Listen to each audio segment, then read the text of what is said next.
welcome back to the Wrightpassion podcast, where we delve into the fascinating world of superheroes. In today's episode, we're going to go ahead and kickstart it. We're going to unleash the extraordinary with Mr. Incredible. Who is Mr. Incredible? He is the patriarch. I can't even say, I'm already trying to say big words. Let's start over. He is the head of the Incredibles. He's the father, and he was Mr. Incredible himself in his heyday. Mr. Incredible stands for he's a beacon of strength, resilience, and the relentless pursuit of hope. He's a can-do person.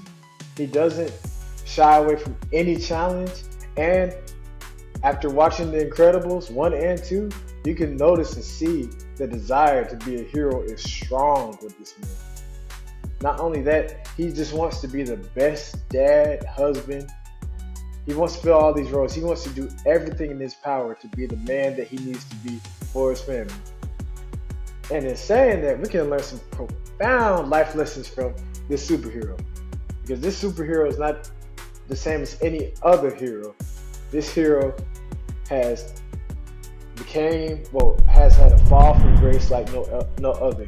First, he was a man's man. He was a celebrated hero to a family man. And his journey is impeccable. There are so many lessons and nuggets that we can learn from Mr. Incredible that I had to talk about him in today's episode. So let's delve into it. What can we learn from Mr. Incredible, the superhero? Balancing roles. Mr. Incredible had to learn how to become a father, a husband, and deal with the desire of being a hero. It was tough because at first he was just used to being a superhero. But as he was married and he became a father, when his journey into fatherhood, he slowly had to let go of being a superhero. It sucked.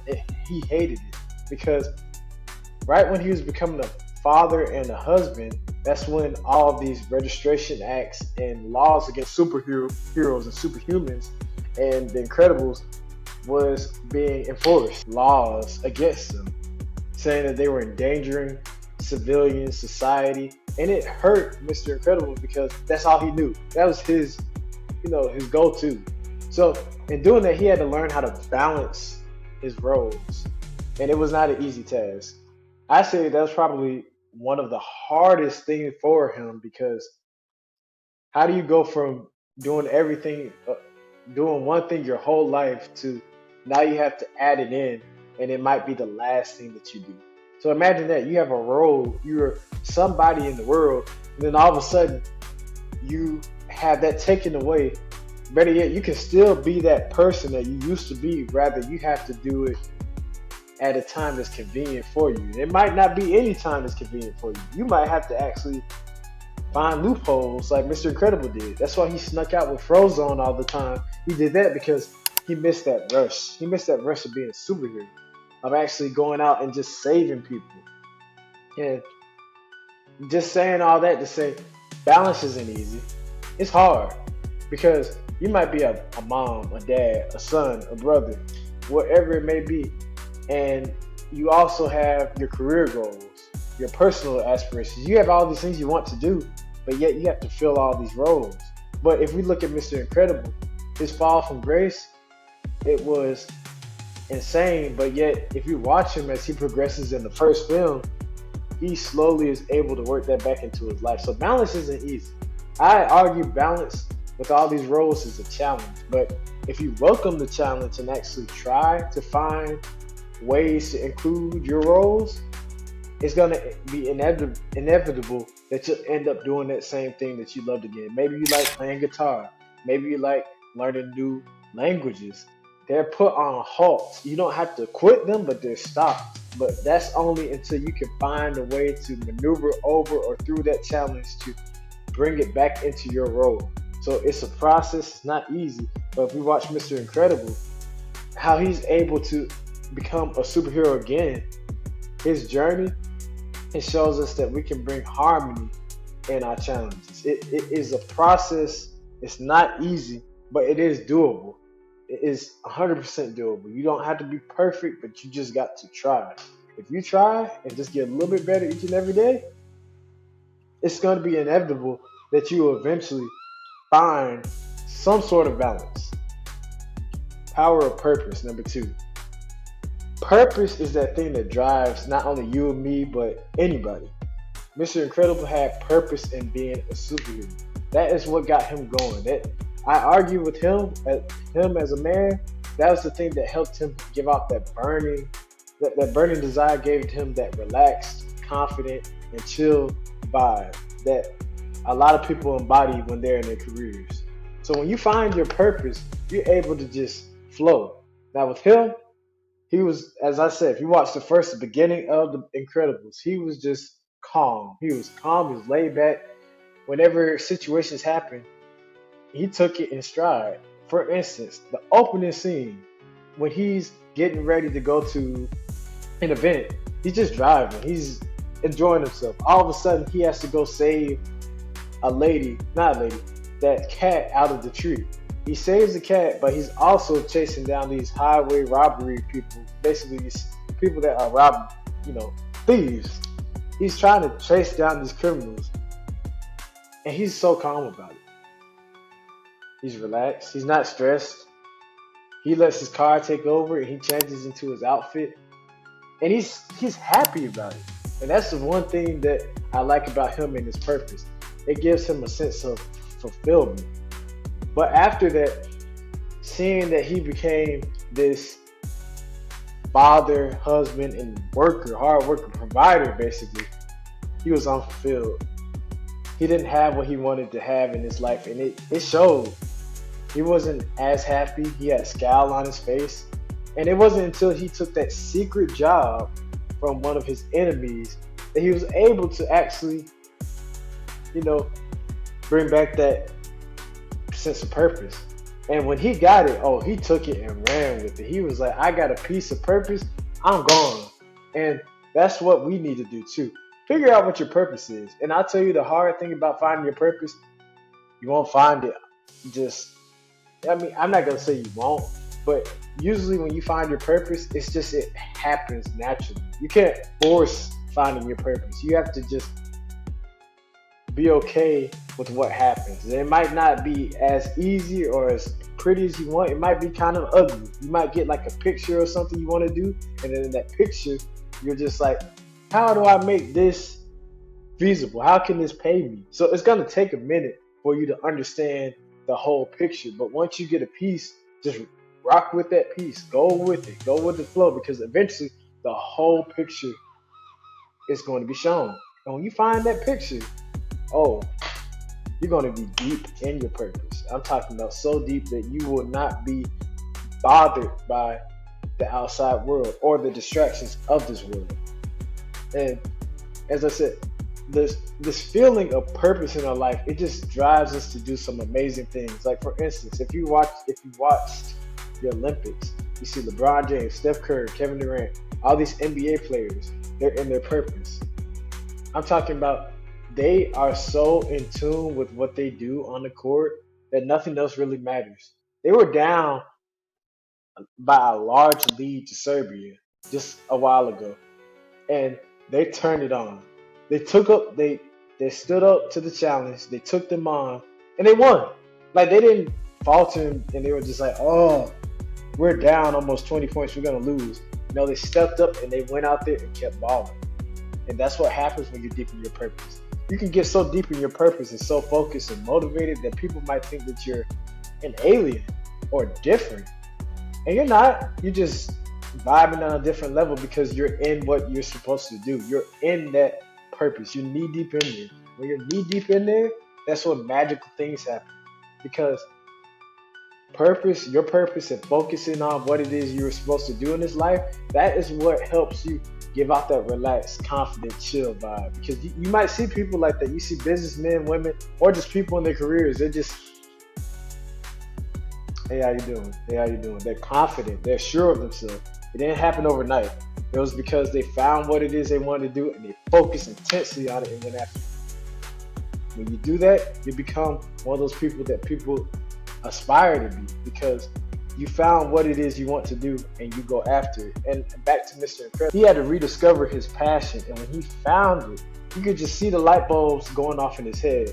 He was this sad dad that hated being at this insurance place to this fulfilled man that was there for his family. He loved to hang out with his son. He did stuff with his daughter. He loved his wife. He did everything. He was doing chores at 110%. Just watch it.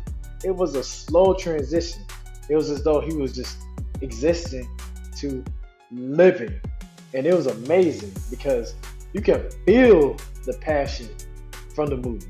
I'm talking about you can sit there and just watch. You're like, wow, that man, he's excited. I want that in my life. And you can do that too. It might just take some time, but you got to be patient with yourself because for you to figure out what you want to do, you can't force it. It might come, as I said, in pieces. And when the pieces come, just, I say get excited. Get excited, be ready because once the full picture is shown, yep, you're going to do amazing things. Number 3, family. Family is a source of strength. I really enjoy The Incredibles because of this point. The Incredibles just, I like the nuclear family or just the thought of it because for Mr. Incredible, his family is a source of strength for him. And this movie, or the movies, the family is signified as strength, unity, and teamwork. Like they all help each other out. And if you've seen them in battle, they're able to make up for each other's shortcomings or just add on, which is amazing. And Mr. Incredible gets a drive from them because when he was captured by his arch nemesis or one of his enemies, he was just frightened for his family. He loves them that much. That fear pushed him so much. And when he found that they were alive and well, and as he fought by their side, you could see, I mean, as I said, he had a desire when he was in his earlier days and confidence. But when he had his family, it was like renewed. It was as though he had a different source of strength. It wasn't just him, it was them and all of them. And you could tell, you can feel it. Like I'm not trying to be funny or anything or cliches, but you can actually feel the strength and the confidence and courage that they all had from being as a unit, as a family. So that shows us that family can be a source of strength.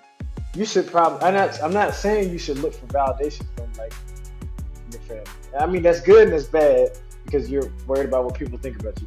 But I'm saying this, family can be a great source of strength when you have the right people in your corner because if they love you, cherish you, and they push you, oh, they can be the motivating factor and, as I said, the source of strength that puts you to the next level because you came into the world with them and they should have your back. And when they got your back and they're focused as much as you are and they want to see you do well, you will feel this amazing source of strength, like this strength that can't nobody take away, this belief and confidence that you came into this world with it and nobody's going to take it away. Nobody's going to do anything to you, or not to you, but nobody's going to do anything to take that away from you because they instilled it in you.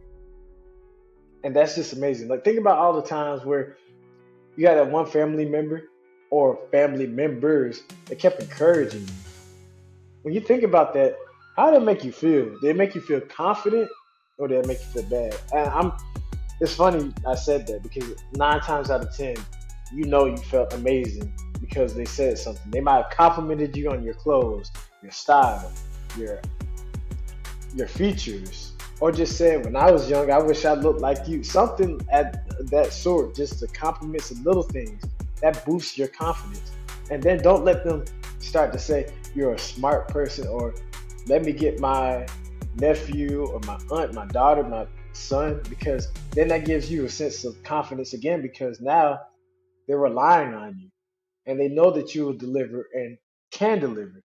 And with that, those types of feelings, they're really amazing because from a young age, when you get that, and if you keep getting that, that's only building your confidence. So when you get to be when you become an adult, you'll have that source of strength and confidence because you were given it at a young age. They were just molding you, they were shaping you. And as they did that, you were feeling confident in yourself and had the strength. So whenever you're lacking or you feel as though you're lacking, or even now if you feel as though you're lacking, you can go to certain people and they'll give you that strength back or that encouragement. You watching this video, I bet you there's like two, three, maybe it's one person that you can think of right now in your family that can give you that source of strength to where no matter what obstacle you're going through, you know you're good because they can encourage you and make you feel like you are bigger than that challenge. And newsflash, you are if you're on this podcast and watching this because we're can doers and not would, could, should doers. We do it. But as I said, that's the power of family because they can encourage you and push you beyond what you thought you were capable of doing. And lastly, continuous growth and learning. Mr. Incredible, he is an experienced superhero. But as he is an experienced superhero, there's still new situations and new battles that comes his way. Like the battle that happened at the end of the first movie. He had never gone against that. It looked like a mole, the mole guy with the machines. He's never gone against him before. But he has the experience and the open mindset to know, all right, with my family, we're going to get it done. We're gonna stop this guy, and whatever happens, I know that we can handle it. You go into the situation knowing that you are the answer. You got it. And as I said, the growth mindset, I like it because he's open to this. Because he could be mean, stale, and just tell people or his family, I got this. I got this. You guys don't need to intervene. You're not of use. Why would you intervene in this battle? I got it. Can you imagine how they would feel? But instead of that, he knows that Dash is fast. His wife can stretch. And his daughter, I forgot her name, Violet. Violet can create invisible force fields and become invisible. So these are some of the strengths that they have. And he knows that, all right, even though I'm an experienced fighter, I need to rely on them and their skill. And maybe sometimes their mindset, because how I think with my strengths really is like super brute force, like strength. They might see it from a different angle. So instead of me hitting hard and just grabbing big stuff and heavy stuff and moving it, Dash might tell me I need to hit something at a certain angle or do certain things that would help me instead of hinder me in the battle. So he's open. And think about all the times when you were open in your life. When you were open, you're able to find new ideas or ideals. You're able to learn a different way to get the job that you've been doing for years done, maybe at a more efficient and quicker way. Especially right now, because I know everybody has a phone. So we have this technology. And with technology, it makes our jobs a lot quicker and sometimes more efficient. So what might have taken you 20, 30 minutes before technology might take you 10, 15, maybe 5. Because with technology, we're able to move at the speed of a minute or maybe speed of light, honestly. But you're able to get stuff done. And that's amazing. So with that being said, you have to be open to technology and using it. And then if you're not, you suffer the consequences of not being open to it because now you're missing out on vital knowledge and the ability to get multiple tasks, if not 1 or 2 tasks done, because you didn't want to listen and learn how to use technology. Like technology is a gift and a curse, but right now we're able to reach a wide span of people. I'm talking about people from all over the world through the use of technology. And if you weren't able to have an open mindset and want to learn about these things, then you're going to be not stuck, but you won't learn. You won't get better. You're so fixed that you won't even understand it. And Mr. Incredible, I can applaud him for that. He didn't have a fixed mindset. He allowed himself to have an open mindset to learn, to grow, to get better, because he knew I was a superhero once, and I am again. But there's a different way to get the job done. There's a more efficient way. Maybe I don't even need to be included. Maybe my wife and my daughter have it, or maybe my son has it. Or maybe I'm included, but we just have to do it in a certain way for us to win and get the job done. After saying all that, I want you to check out Incredibles 1, 2, and they're having a third one that's coming out. I don't know when, but it was just announced, so we'll check it out and tune in for more episodes.